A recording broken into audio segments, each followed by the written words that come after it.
There's a 9-mile long, 4-mile wide jungle island off the coast of Costa Rica called Cocos Island. And it was actually the prototype for Robert Louis Stevenson's Treasure Island.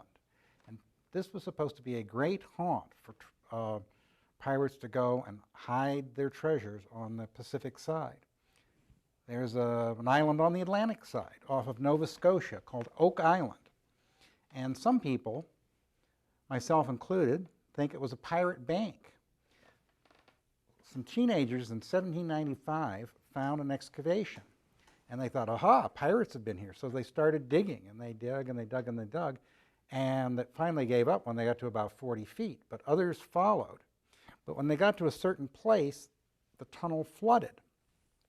Now, as it turns out, excavations have been going on since 1795 right up to modern times. And what we do know is that there are man-made tunnels under this island, that there's an artificial flooding system that goes to the ocean, that it's an engineering marvel that took several years to put together, and that whatever's down there must have been of such value that somebody went to an awful lot of trouble to hide it. A smaller version of this was found in Haiti, which was another great pirate haunt. So that's what makes some people think it was a pirate bank. But other people, as an alternative theory, say that's where the Holy Grail is hidden, that the Knights Templar came over and built this elaborate structure. So you seem to almost be jumping right into the film National Treasure there about leaving clues behind, but would you want to take a speculation as to what could be in that pirate bank? Well, the types of things that I mentioned before, silver coins, gold coins, jewelry. One of the things that's interesting about so-called pirate jewelry is that it wasn't necessarily the type of thing you see here with precious stones and whatnot. What the Spanish did to evade tax laws was they had these huge chains made that the men would wear as personal jewelry. And they would have 1-ounce links of chains, because if gold came back from the New World as personal jewelry, it wasn't taxed. Whereas if it came back as coins or gold bars, it was taxed. So many of these Spanish noblemen would wrap themselves in these gold chains. And of course, if the ship happened to sink, you'd be going down with a ship. You'd be going down with in all more gold. ways than one. But a lot of pirate jewelry is just going to be long, long chains of gold links.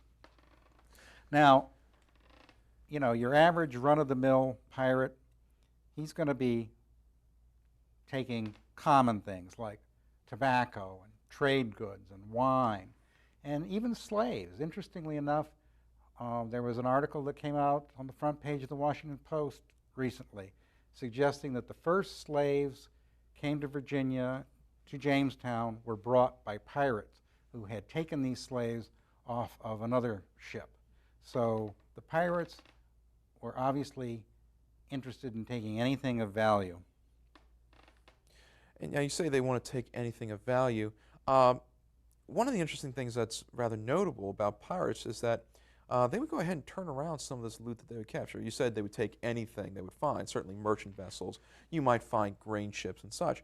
And in my readings on pirates, one thing I've discovered is that pirates often would go ahead and sell a number of the goods back to colonists, but at a lower price. And so pirates themselves, while villainous, would you agree that for some people, pirates were the next best thing to Robin Hood? Would you go so far as to say that? Well, I'd say they were smugglers. I don't know that they were Robin Hoods. I don't think. Well, I mean, if you think about it, I mean, in comparison, you have the merchant who's jacking up prices and wants to fill their own pockets, and here's the people having to pay outrageous sums, and then here comes the pirate with all these goods. Granted, he's not, you know, giving it right to them, but selling it at a much more affordable price and offering the same kind of products. I mean, it sounds like a better deal to me. I don't think anybody's ever heard of a kinder, gentler pirate. Well, certainly there is that, but who would you say then is like the hallmark of all pirates? Who's like the pirate symbol that would be there? Well, I can tell you who the worst pirate was, and that was probably Captain Kidd. Everybody's heard about him, but he was probably the least successful pirate around.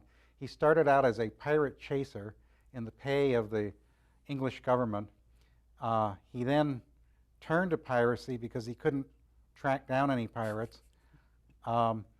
He then became the worst criminal known to mankind of his day, was finally brought to England, hung. When he was first hung, the rope broke, so they had to hang him again. So of all the pirates, he was the least successful. Now, Virginia, of course, had some pirates too. The first act of piracy in Virginia occurred in 1610, just a few years after the founding of Jamestown. And in 1678, the waters around Virginia were so full of Algerian pirates coming over from North Africa that the merchants had to sail in convoys. So I guess it never pays to be militarily weak. Well, no, it certainly doesn't. Of course, Virginia pirates, Blackbeard himself often frequented the waters on the eastern coast of Virginia. And in fact, one of the more unique aspects is that some people have speculated that Virginia would be a good pirate, at least rest point, with the Chesapeake Bay being a natural inlet harbor.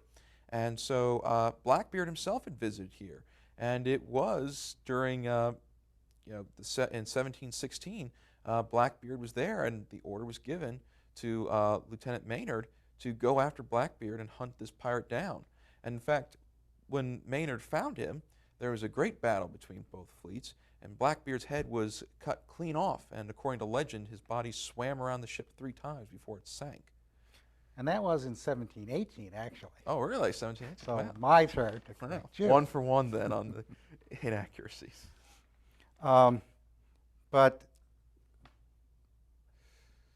there are many interesting tales of pirates. Can't cover them all here. Certainly hope you'll go to our website at www.timetravel21.com to read more about pirates and to check out anything that you may want to know about that subject. Thank you for stopping in with Virginia Time Travel. We hope you'll tune in so we can all go back in time once again.